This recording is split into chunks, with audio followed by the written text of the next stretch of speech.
Good morning, everyone. My name is Robin Budish. I'm the Executive Director of Transit Choices.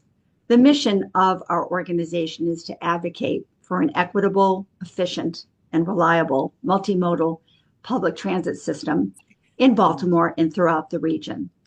Each month, it is our pleasure to host these meetings, which bring to you relevant and important topics within the transportation arena. So without further ado, I'd like to mention that we have a slight revised guest speaker lineup. We're going to start with Patrick Fleming. Patrick is the Chief of Staff with the Baltimore City Department of Transportation. His presentation today is titled Moving Baltimore Forward, Transportation Priorities for Progress. Welcome, Patrick. Thank you. Yeah, now if I can get myself off mute properly. Okay. Not just We a day can full of technical. we can hear you fine. Okay, great. And I have like four screens, luckily, so uh hopefully there we go. Okay. So, and everybody can see the presentation. Yes. Okay, great. Well, thank you for having me today. I know that Director Macbeth had hoped to be here, but unfortunately, when the mayor calls and says you have to do something, that is what we do. So that is why she is unable to attend. But she wishes she could be here. So just starting the presentation, a brief background about myself. I've been with Baltimore City DOT for about 4 months now. This is my second tour of duty with BCDOT. I was last here about 9, 10 years ago. And then before that, I had spent about 12, 13 years with various entities within MDOT and its modal administrations. And then most recently, before coming here, I was working in the emergency management field. But getting started about Baltimore City DOT, it's one of the oldest cities with transit. It's the birthplace of the American Railroad. Had a very extensive streetcar system that was launched, and as people recognize throughout the city, there are still rail lines within roads all across the city. So oftentimes you will see them in various areas. We're currently in the midst of a renaissance for Baltimore City. We've been seeing population growth, investment by developers, and moving forward through the city. And then there's the incoming redevelopment of the Inner Harbor. We know that transportation is going to be an integral part of the renaissance of Baltimore and continuing to move forward. So as part of that, we are looking to maintain and improve the transportation infrastructure to produce a safe, reliable, efficient system for all transportation users. And just a brief description about our statistics is we have over 2,000 miles of roadways, 7 miles of interstate highways, almost 300 bridges and culverts, 450 miles of alleys, 72,000 streetlights. I have a hard time believing that it's that number. It seems kind of low personally. Over 1,300 signalized intersections and over $250,000 of signs, 250,000 signs in intersections. The opportunities that we have is we're looking to utilize our federal grants. From the federal government, we have approximately $150 million, and we're prioritizing ADA, not only with our federal money, but also with the influx that we've received over the last few years for highway user revenue from the state. And then we're looking to expand transit service connectivity with bike, beginning that last mile and first mile connectivity that we have across the city to overlay with MTA's service. And we also are looking to how we can increase and optimize our harbor connector and Charm City Circulator.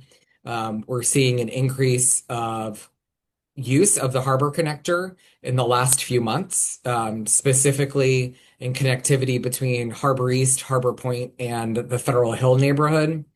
an area. So that's been really exciting over the last few months. I mean, we're seeing like a 30-40% increase over last year. And so that's really exciting to see. And then we're getting ready to um, extend the Green Line, the Charm City Circulator Green Line, north up to North Avenue, past uh, Hopkins Hospital. And so those are some exciting changes that we have happening.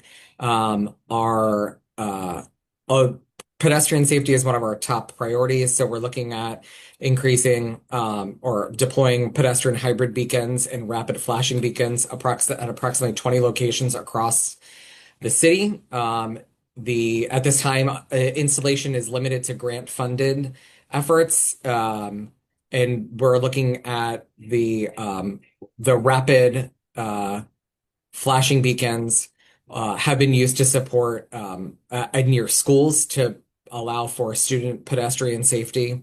And then also the 20 sites were determined based off of crash data and pedestrian demand. We're looking at, as part of our improvements for ADA ramps across the city, folks may have noticed, but we're committed to spending about $12 million a year the next few years to increase ADA accessibility across the city. So that includes a combination of ramps and sidewalk repavements, and that is outside of the already dedicated opportunities that we have for resurfacing and sidewalk repair. So this is a pretty significant investment that the city is making in ADA accessibility across the city.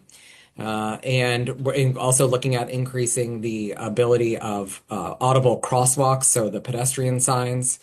And then this year, we're committed to repaving 111 miles for resurfacing, 700,000 square feet of sidewalk, and filling over 100,000 potholes, which we recognize that in Baltimore, the number of potholes that exist is just a limitless number, but we try. As far for traffic calming, we've replaced the speed hump request in 311 with the standard traffic calming request. This was done because, of course, everybody wants speed humps on their street, but in reality, speed humps may not be the best or the only traffic calming measure that exists for a street.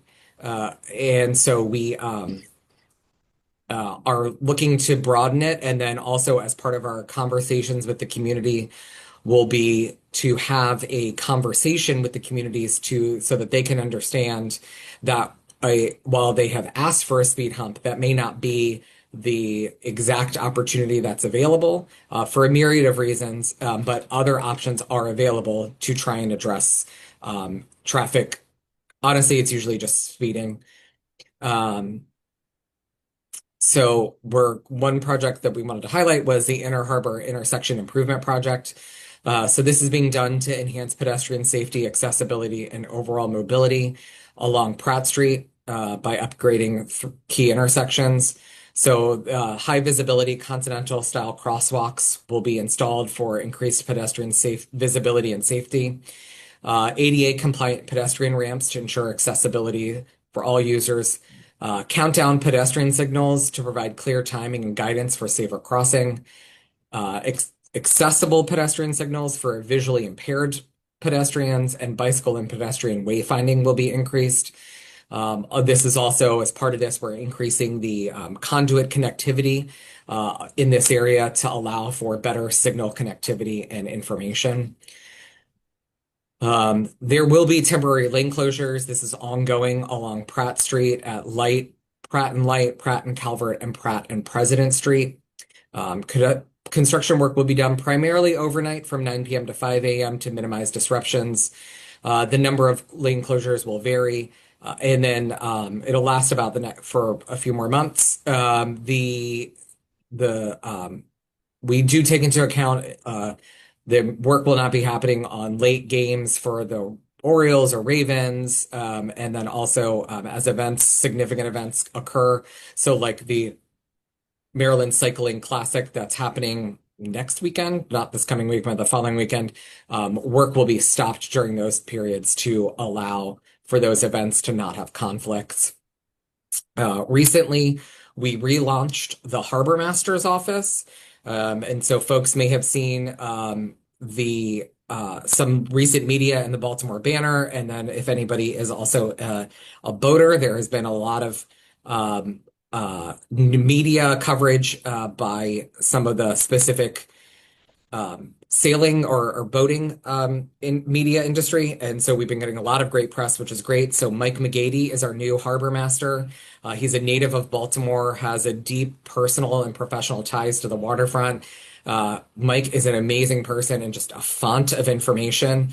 He's really great. He's been a huge asset for us. And so not only does he oversee the daily operations of the Inner Harbor and the surrounding municipal piers, but is reinforcing his city's commitment for the revitalization, and he's helping coordinate a lot of management and work along the promenade and the waterfront that's there. So recently, I believe it was the early July, you started using DocWa to be able to allow reservations for information for slips and piers, which has been really great, and it's all online based and is cashless, so it's awesome. It's been seamless, but it's been really great reviews. And we have the Harbor Master's office has a pretty decent, a pretty nice lounge for boaters to be able to use when they're coming to visit and see Baltimore, which is really great. The one of the other big initiatives that we're working on across the city is our citywide signal retiming. This will allow us to update not only the traffic signals, but also pedestrian timing. We'll like to highlight that when these retimings occur, this is all unfortunately a point in time. And I know that one of the things that we're facing right now, especially as school is going back into session, we've been having some comments from schools and communities about signal timing being off during the pickup and drop off times. So we're working to address those as quickly as possible. You can learn more about this project at our Streets of Baltimore page, or pretty much any projects that the city is working on can be found on the Streets of Baltimore page. And so I will, with that, be happy to answer any questions that anybody has. I've seen some things pop up in the chat, but I have not had a chance to look at them. That's fine. Would you mind taking down Yep. the last slide? That would be great. Yep. So if you have a question, you may raise your hand or you may put your comment in the chat. Let me just make sure we're not missing anybody. Will the work being done around the Inner Harbor include connecting disconnected bike lanes in the area? As part of the existing work that is being done about the Inner Harbor for pedestrian signal, that is not going to be looking at the bikeways. It's really at those three intersections. So we will be looking as part of the downtown Rise, the Baltimore Rise, and part of the Inner Harbor redevelopment. We will be looking at how we can connect the bike infrastructure to make it more seamless and cohesive. The speed limit signs on major residential streets seem to be replaced with timeless. I will have that the comment about the speed limit signs. I'll have our folks look at that. We will get into that. The Klaus, this presentation, this is some of the topics that we were asked to talk about. So that's why if folks want more information about Complete Streets or the Greenway Network, we're happy to come back at another time and talk about those more in depth. Is 29th Street targeted for repaving? Will that include Complete Streets audits? I do not know off the top of my head if 29th Street is included on the repaving list, but I will follow up with folks, and if it and we can get that information back to everybody. I don't want to trying to get. So the signal retiming is to look at all operations of the signals. So it's to balance the flow of traffic for pedestrians, bicyclists, and vehicles. And so it is making sure that we're able to give ample time for pedestrians to cross the streets appropriately and re-signal. And then similarly, if bicyclists are following the pedestrian signals, or if they're staying in the lane and then following the traffic signals that way. So it's designed to encompass all of those things, but it's also designed to, as people are moving across the blocks, that they'll able to continue to receive signals so they can continue on their path moving forward. Yes, the repaving list is available publicly. If you Google Baltimore Orange Cone List, that'll come up for you know, you can look up the current fiscal year, so for 2026, and then that'll pop up, and it's also available on the streets of Baltimore. I apologize, I cannot talk about the TSP at this point in time. I'm just not overly familiar with it. But again, we can have some folks come back and talk about that for you all. Patrick, I can't talk about the intimate knowledge of how the signal timing is happening. So we can again happy to follow up with questions or have our technical experts come back and talk about the more nuanced of how the signal timing is occurring. The Prosecutor Project affect bus stops and will MTA and Charm City community updates. Yes, we will be talking about we will coordinate with MTA for effects of bus stops. I don't know that, seeing how the project is currently underway, if there will be significant impacts to the bus stops.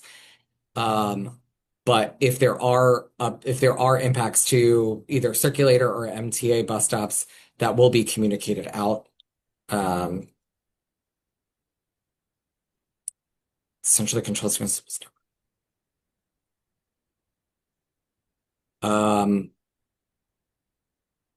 Again, I apologize. I can't talk. I'm not intimately familiar with the exact mechanics of our the signals, of if they can be controlled outside. So my current private favorite project that is currently underway or recently completed, and why? That is a good question.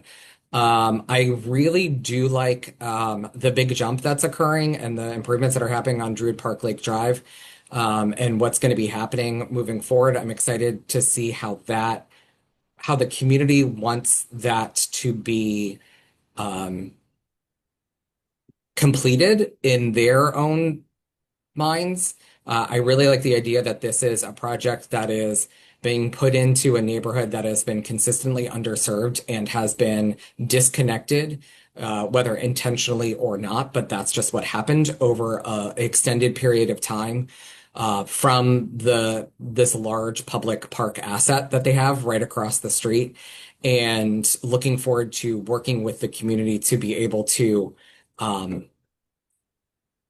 create art and infrastructure in that space and space making as that moves forward. So we are already underway to reach out to communities. We've ordered planters. We're working with them to understand how they want that area to be beautified and create that sense of placemaking and connectivity to the park and moving forward. I'm glad to see that you're happy with the concrete barriers. The big jump, I agree, and we're looking to personally, I'd like to see more. One of the things we're looking at is how we can work with the community and they can develop the art that they want to see on the Jersey barrier. So it's not just a beautiful stark white, nor does it get either unintentionally or intentionally graffitied. So we'd like to see, I mean, if the community decides to do graffiti art, I think that'd be interesting and cool.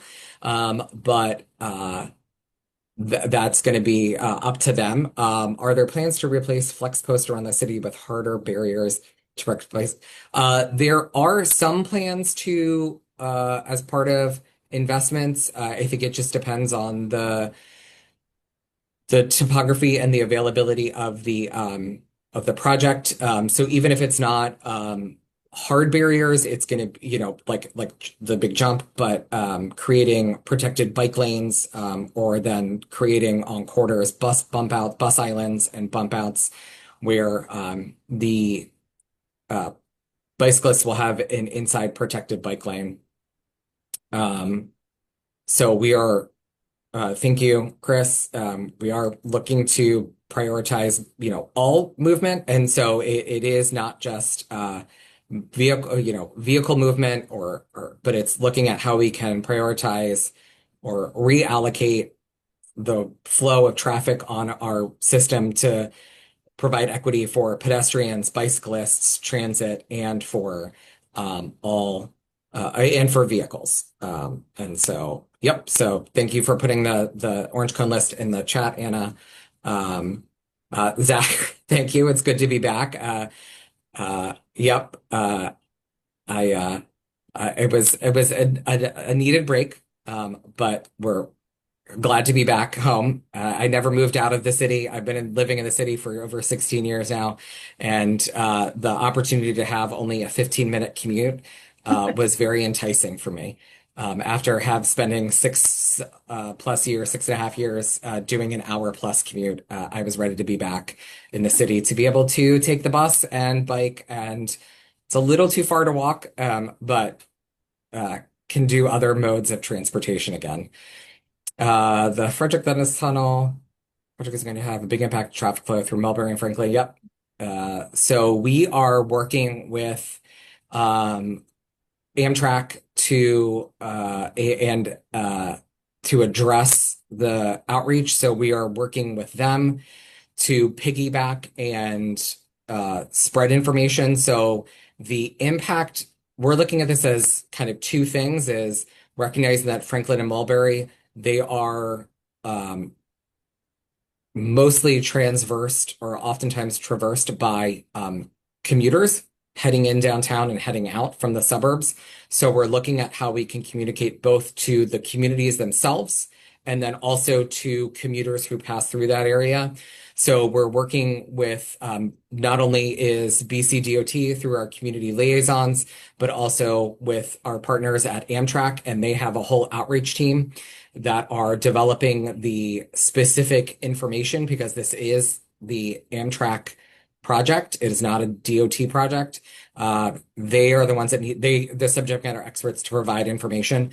So we are working with them and sharing their information and piggybacking, and then also having coordination with our other partners. So I was just on a call.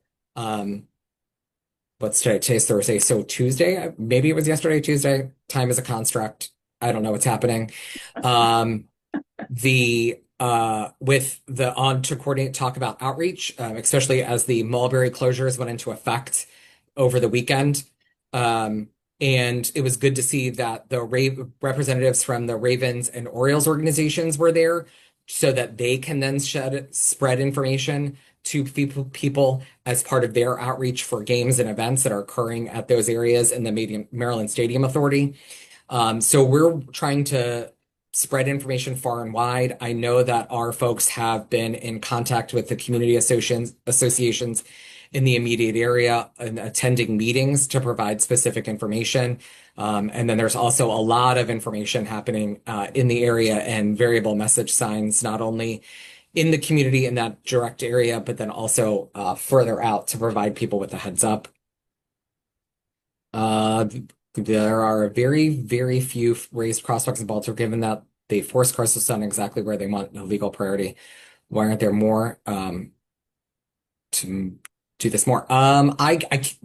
apologize, can't talk about specifically about raised crosswalks, but I know that that is going, that is part of the holistic traffic calming treatments that we're looking at, and where it's appropriate at certain areas, we will continue to address them um, to see if there are options and feasible, and then how they can be done. Yeah, the speed tables that at crosswalks. It's an option. It's just, what is the best, most efficient option and the best priority for that area. Does the city office have partners in litter pickup, tree planting, trimmings, flowers? Yes.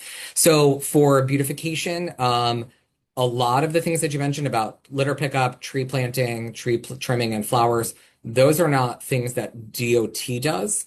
So our maintenance workers will go out when they're in the neighborhood and they're doing trimming or just other maintenance. They will clear debris from the roadway itself.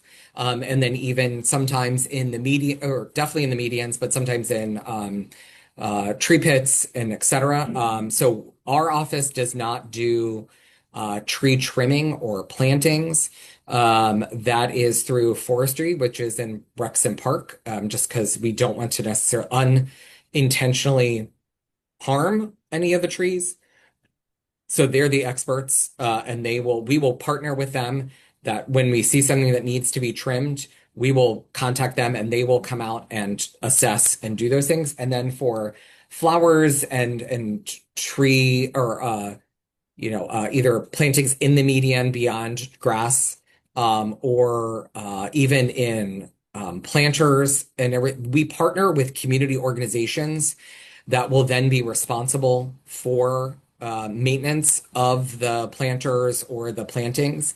And so those are usually 5, 10, 15-year MOU with them, that they are the vested interest to maintain them. So we will set them up, and then they will be the partners who maintain them moving forward. But if there, as always, the biggest key is for our community folks and if folks may have seen the mayor's Charm City cleanup that's occurring this year, that's been ongoing for, I think, almost 2 months now. I think we're in week 7, week 8 right now. And that's designed to touch every street, every block in the city by city services, be it from DOT, DPW, the mayor's neighborhood of community engagement, health, whoever it is, DHCD, whatever is needed to at least begin to address those issues on those blocks.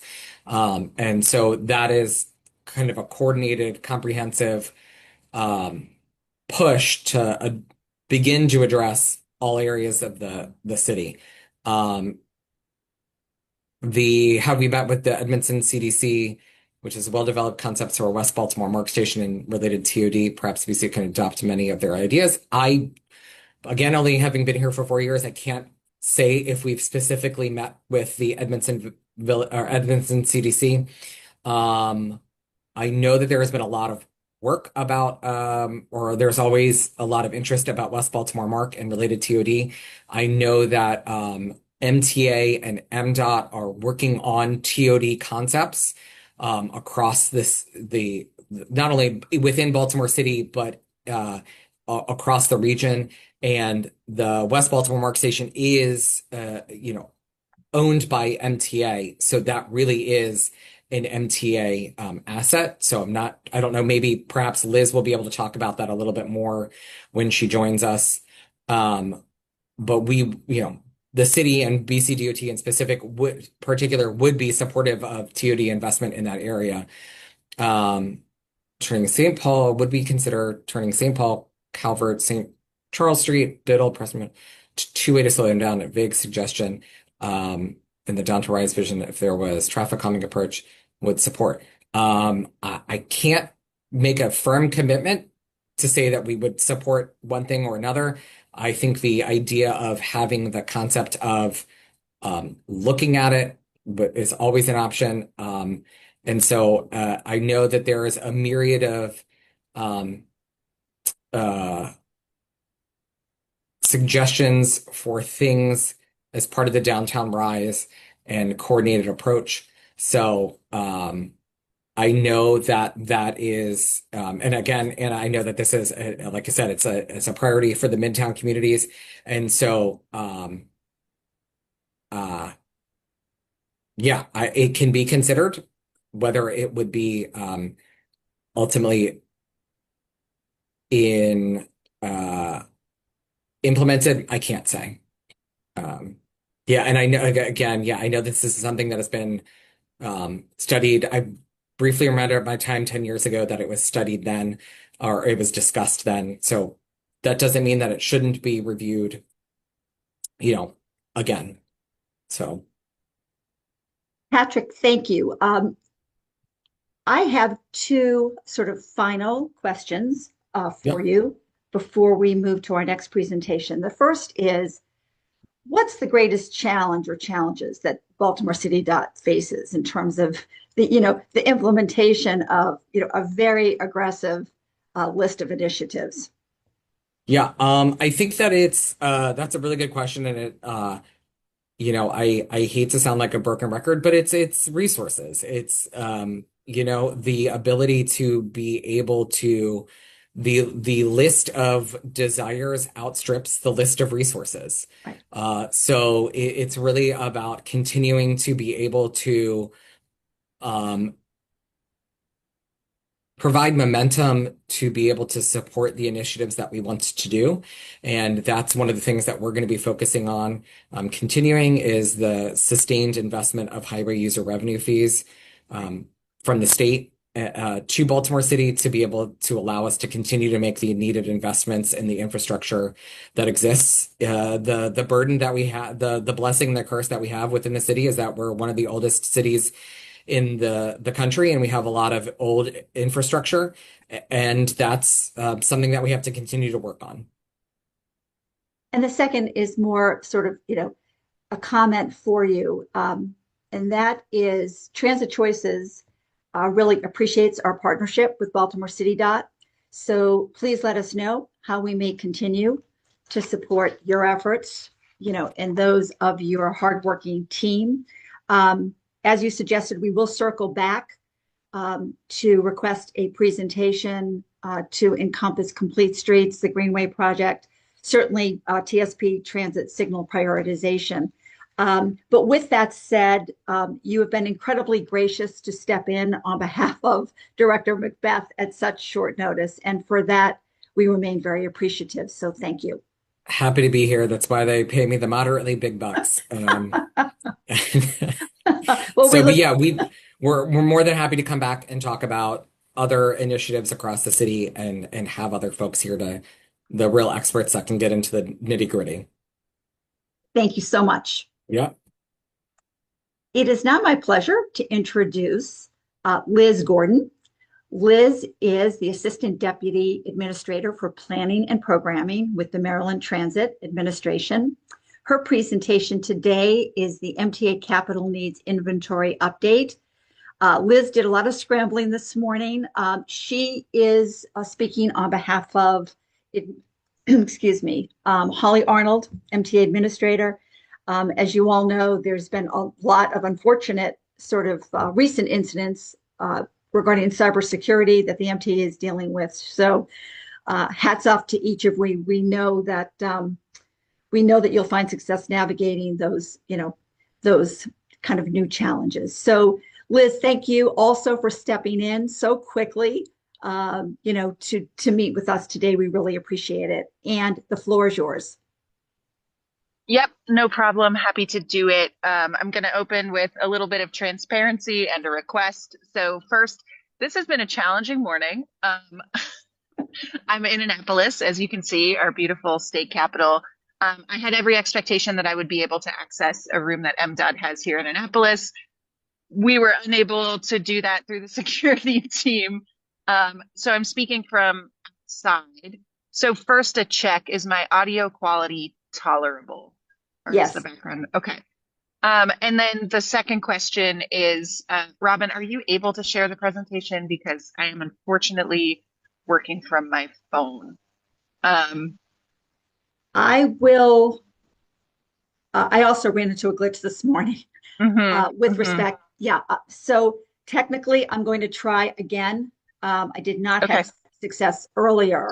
Okay. So why don't you proceed? Ideally, we'd love to have visuals. I'll continue to try, but we will Okay. also, at the conclusion, at least by the end of today, I will send the PowerPoint presentation to everyone. But let me work on that for you, Liz. Liz, can you email it to me real quick? Patrick, I really appreciate that. I believe I can email it to you in just a moment. Yeah. Let me see if I can do that as well. Yeah, and then I'm happy to share. Oh, good point. Yeah, Robin, if you're able to email it to Patrick, that may be faster than me poking at my phone while I'm on camera. And if we're able to get that done in the next 2 minutes, I can certainly vamp. Okay. And give some introductory information about the subject matter. I'm working on it. Okay, thank you both so much. We're all doing our best under challenging circumstances. So, I'm here to speak about the capital needs inventory for MTA. And what the capital needs inventory is a document that we are required to produce and update. The previous version was from 2022, and on a 3-year cycle, we update it. What this document does is it uses our asset management data in order to tell us sort of predictively and proactively what are we going to need to invest in and how much is that investment really going to cost. So our asset management program is pretty expansive. It started a little bit before the Federal Transit Administration started requiring transit agencies to have a comprehensive asset management program. We got a little bit of a jump on it. But what it is it's an effort to know every asset that we own, operate, maintain, lease, know where it is, know when it was built, when it was commissioned, when we bought it, know what condition it is in, and to use that information in order to wisely and proactively manage our assets. So we have a lot of them. Assets are everything from our buses and our rail vehicles to our facilities, our tracks, and then a really large category of assets for us is actually our systems. This is a very data intensive business to deliver transit service, and we have a lot of data systems. We have a lot of electrical and power systems, communication systems, and various other things throughout our system. And so what our asset management program does is it aggregates all of the data that we have about those assets, which is gathered from a lot of different sources. Sometimes the only information that we have about an asset is what the manufacturer provides to us. So we buy an asset, we commission it, we put it into service, and we know that it has a useful life of 15 years. And that information is plugged in to our inventory. But for a lot of other types of assets, thank you so much, Patrick. If you just go to this slide, I'll finish my overview of our asset management program and get to what the CNI does. So for others of our assets, we have a much more interactive relationship where our engineering and operations staff really inspect it and update our asset inventory with the real-time information about how that asset is performing. So what we do when we have all that information is we use a model called Term Light, which is an industry standard transit decision-making model for asset management. And it predicts for us how much investment we're going to need to do to keep our assets in a state of good repair. And the capital needs inventory is really the summary and output from a really focused Term Light modeling effort to summarize our investment needs to get and keep our assets in a state of good repair. So next slide.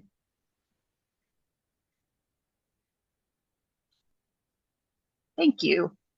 So, like, what's the point of using all this asset management data to quantify how much money you need to maintain stuff in a state of good repair?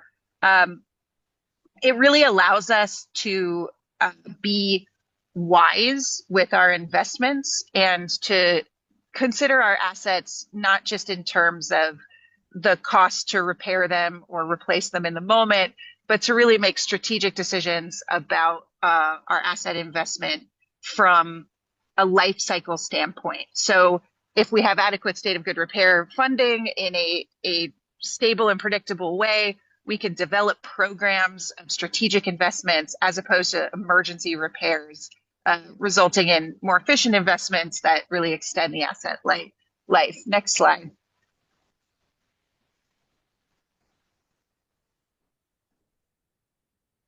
In terms of the findings of the report and its comparison to the 2022 report, the total funding that we have in the 10-year expectation, what we expect we'll have for the next 10 years in terms of funding, has grown since 2022. However, the percentage of the assets in the state of good repair backlog, meaning outside of a state of good repair, has also grown over that same period. But in the short term, the news is very good because the Moore Miller administration has funded over 90% of our state of good repair funding needs in the current CTP period, which is really good. The backlog increase is due to a lot of factors, but things that as we look into this and sort of get business intelligence around it, we think that some key factors are really due to the growth in contractual commitments that we've had in our budget. So things like the Frederick Douglass Tunnel commitment, the Purple Line availability payments, as well as supply chain issues that we know we're still unfolding, and construction inflation and stuff like that, which has slowed the planned state of good repair investment that we had expected in the 2022 report. Next slide. In terms of what are the needs over the next 10 years for our capital state of good repair, they're about 9.9 billion we anticipate. So that does mean that roughly an average of billion a year will have to be invested over the next 10-year period, although those needs aren't a flat line. They're a little lumpy, but we can get into that later. And of that 9.9 billion, about 6.14 billion of that is the needs of the core service area, the Baltimore region.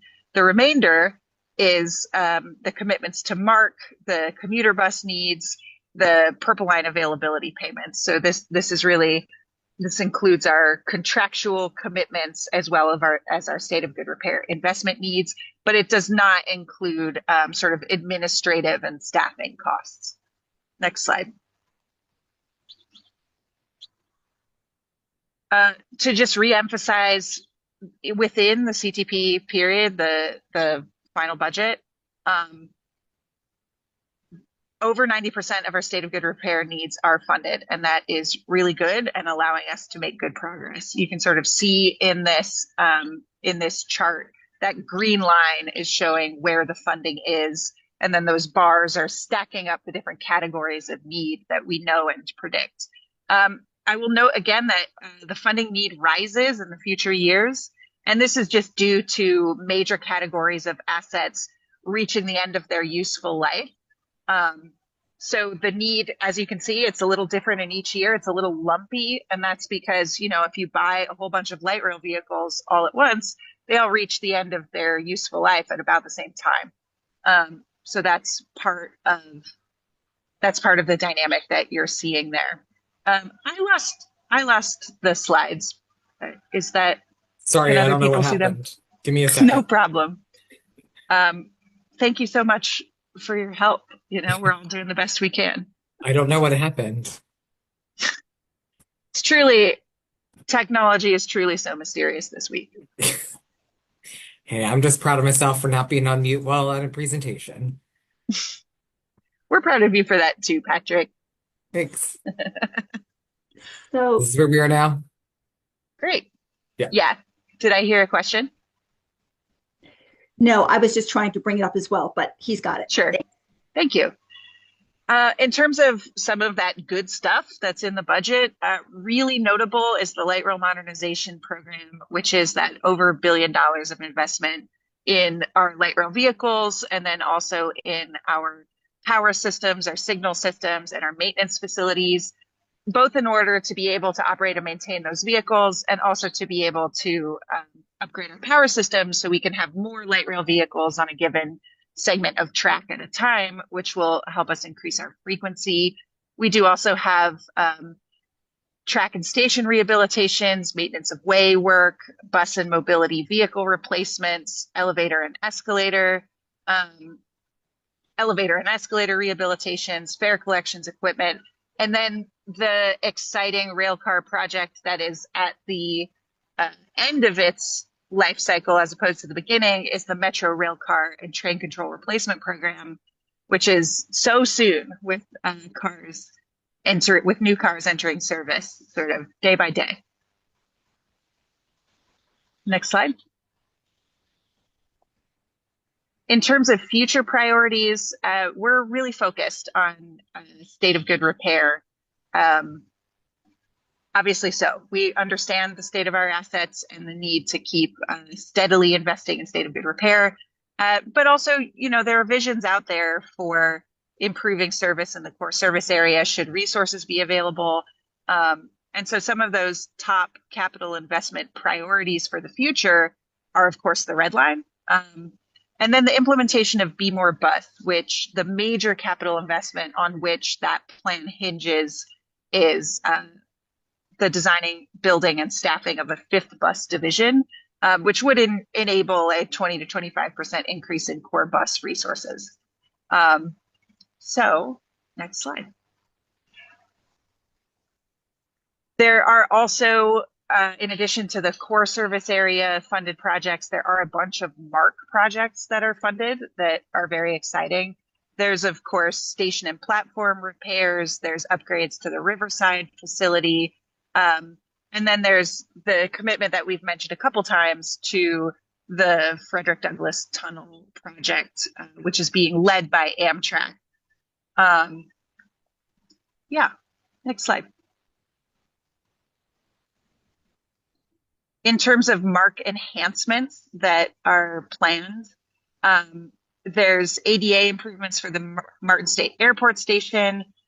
We're also working on the sort of planning and design phases for the Penn Camden connector, the Bayview MARC station, and ADA improvements on the College Park station. We're also, as always, trying to figure out how to improve the bike and MARC relationship with enhancements to that and enhancements to passenger information systems. Next slide. In terms of future priorities, again,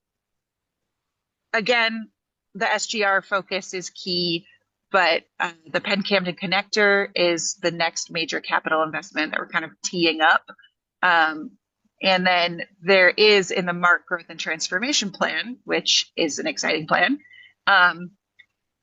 there are select short-term improvements from that plan that we're trying to work towards advancing.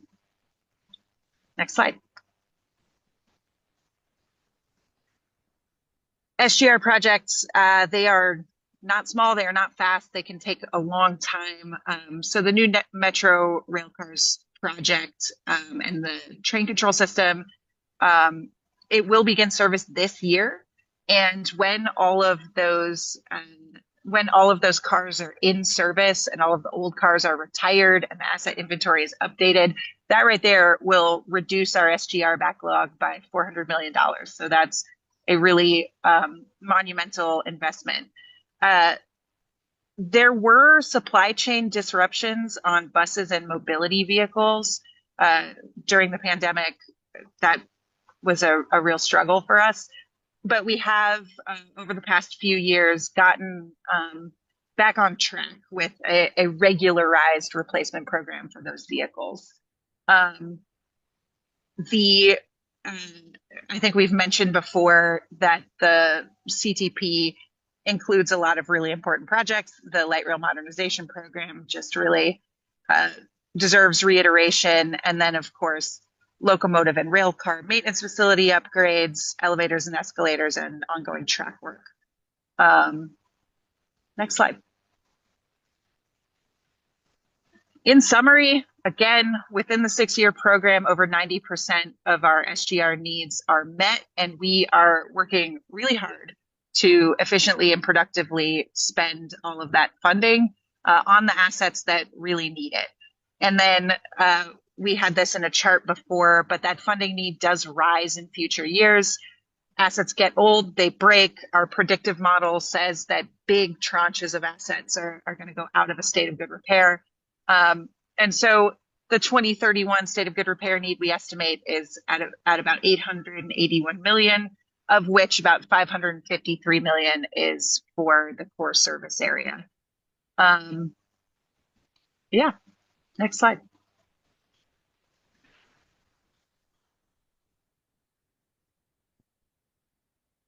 I have seen some questions in the chat. Robin, I will leave it to your judgment whether you'd like to read those off or if you'd like to open it for people to ask questions verbally. Sure. So Liz, have you concluded your visual presentation? What's that? Have you concluded the visual portion? Yes. Okay, excellent. I was just Thanks. going to ask to take that down. Yes, we will move to the chat. And let's see.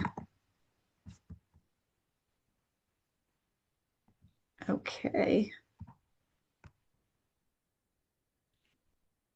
Patrick, I'm going to ask for your help again. Can you see the messages in the chat? Would you be able to read them to Liz? Patrick, you're the only person with working tech. Hey, which is pretty on you. amazing. I will say that I, up until literally this morning, I have to figure out how to put it on Teams, but my background was backwards for the last few weeks because couldn't figure it out. But I knew my outreach people would be very upset with me if I didn't have it right. So the first question, well, there was one question previously, which you may or may not be able to answer, was about TOD around the West Baltimore MARC station. And is that happening? What's happening with that? Yeah, so we did receive a TOD grant, a federal TOD strategy grant. And we have been working with your team at DOT and also with BMC to go through the process of getting a team on board to start that work. So I think we're pretty close to being able to kick off that project. And the thought there is that that project can be an opportunity to really collaborate with the West Baltimore United work and with Redline Outreach to add that TOD conversation to the public conversations that are ongoing to get sort of community-led visions for what's needed and wanted from a TOD perspective there. Okay. The first one that I see is, are there plans to give light rail signal prioritization so it can move faster through downtown? Yeah, so once again, it's great that question came out of Patrick's mouth, because our teams are working really, really closely together to figure this out in terms of coordinating all of the signal work that the city is already doing to try to figure out operational benefit for both the light rail system and for the traffic grid at large. So it gets pretty granular and pretty technical, and our teams are working on it. Patrick, I can take over. Okay, great. Wow. All of a sudden, the technology has reappeared. The next question is, I would imagine that a big issue in the backlog and cost category was the disaster with the light rail vehicles, which first received a midlife overhaul for way over 100 million, only then to be discarded for a new cost of $1 billion plus for brand new vehicles and wayside matters. Is there any way to recover some of the failed overhaul cost from the manufacturer who did that? I haven't been involved in the contractual conversations, so I wouldn't dream of stepping into legal's lane. But I will say that midlife overhauls, typically in asset management terms, are not meant to extend the useful life of the vehicle. They're meant to meet the useful life of the vehicle. And while that was a really bad and unfortunate situation, we are at this point up against the expected useful life of those vehicles. So it really is important at this time to replace them with an industry standard sort of modern vehicle. And as I said, as we are making the changes to the system to allow that, there are a lot of kind of associated benefits in terms of being able to run more frequency due to the power system upgrade and that sort of thing. Next question, what exactly is the delineation between capital cost and state of good repair operating cost? Capital cost versus state of good repair operating cost. So our operating budget certainly goes to some maintenance activities. You know, it pays for maintenance staffing and some sort of day-to-day O&M maintenance activities. But there does come a point where we would begin to think of some activities as capital maintenance, where we're really we're making big capital purchases and we're replacing assets. And while our operating budget may support some of the staff time that goes to that work, we would think of those as capital projects for for maintaining our assets in a state of good repair. So I hope that answers the question. Next question is, what is the status of the Metro Rail car replacement project and what related improvements are planned? It is coming along. It is approaching its conclusion. So those new rail cars will go into service this year, is our anticipation. And the major upgrade coming along with that project is really to the communications and train control system. So it's a major operational and safety upgrade. The next is a compliment and then a question. Great teamwork on that presentation. Thank you. We are demonstrating in real time the close partnership between MTA and Baltimore City DOT. It's a beautiful thing. I assume resiliency or infrastructure hardening needs increase the cost of SGR. Can you speak a bit about how MTA's resiliency planning interacts with SGR efforts? Yeah, they certainly can, right? They can increase the cost of SGR efforts, or they can influence the scope. So we do have a resiliency team that does a lot of mapping and predicting and looking at weather impacts or predicted inundation or any number of hazards that we might expect in the future for our assets. And one way to think about responding to that would be, okay, well, let's put the asset back exactly how it is today, but let's make it, tougher and beefier and more expensive. And another way to think about it is, are there other options, other strategies, another location, a change to how we design it? And sometimes those have a higher net cost than just sort of plug and chug replacing in kind, but sometimes they don't. And I think the key to that is just that idea that I touched on early in the presentation, which is like adequate and predictable SGR funding over time allows us to be strategic in that way, to really know what's coming down the pike and not be reactive and be strategic. And one of the things that it allows us to do is to take into account things like that in our project development process. And the last question is, what is the estimated timeline for light rail transit signal priority? For light rail transit signal priority specifically. So it does have transit signal priority at this time already, but we understand that the operations through downtown are still challenging. And so while it's not an implementation of TSP, which is already there, the conversations are ongoing in terms of any operational changes we could make. I can't give a firm timeline because that's a collaborative effort with DOT, but we are working on it actively and hopefully expeditiously. Well, thank you, Liz. I mean, we recognize the importance of the CNI, particularly as it, prioritizes investments and secures the nexus ending funding to ensure, both long-term stability and functionality. So really appreciate all of the hard work that goes into that. It's a big data effort, and it's some of our best business intelligence about what we can really expect out of our $14 billion worth of assets, which as soon as you put them in the field and start operating them, TikTok. Right. And so having that information is very helpful and important to our engineering teams, our maintenance teams, et cetera. Well, thank you very much. And hopefully you can take a breath and, the rest of your day will run smoothly. Yeah, I really appreciate that. Of course. Jimmy, Yeah. good morning. I'm You here. like Jimmy Rose? Hi, Jimmy. I'm here. Jimmy Rose, Transit Choices co-founder. I'd like to invite to provide the closing remarks, if you will.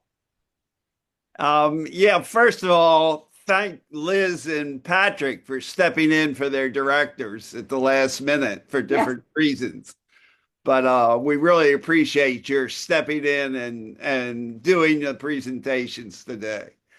Secondly, we want to thank the audience, people who are asking all the questions. It is your contribution and interest that enables us to attract these top line presenters and to have this dialogue, which is so helpful to improve transit in Baltimore and to keep the interest and the pressure on these agencies to improve our transit system. Ultimately, what Liz was talking about was basically maintaining what we have in the best possible state of repair, which is great and which does improve the transit system. But it's not enough. We got to be making more improvements than that. And we got to find the funding to do that. And that's what Transit Choice's main thrust is right now, is to develop a dedicated revenue stream so that we can improve the transit system beyond the state of good repair and add to it in ways that are substantive and make the experience of mass transit in our region better. And so we can compete with all the other cities that have good transit, really is what it comes down to, in attracting investment and creating jobs. If we don't have a good transit system, we're not going to be able to compete. So that's the important thrust of what Transit Choices is doing. But thank you, the presenters and the audience, for participating in this process. And we're very grateful to all of you. Thank you. Thank you, Jimmy.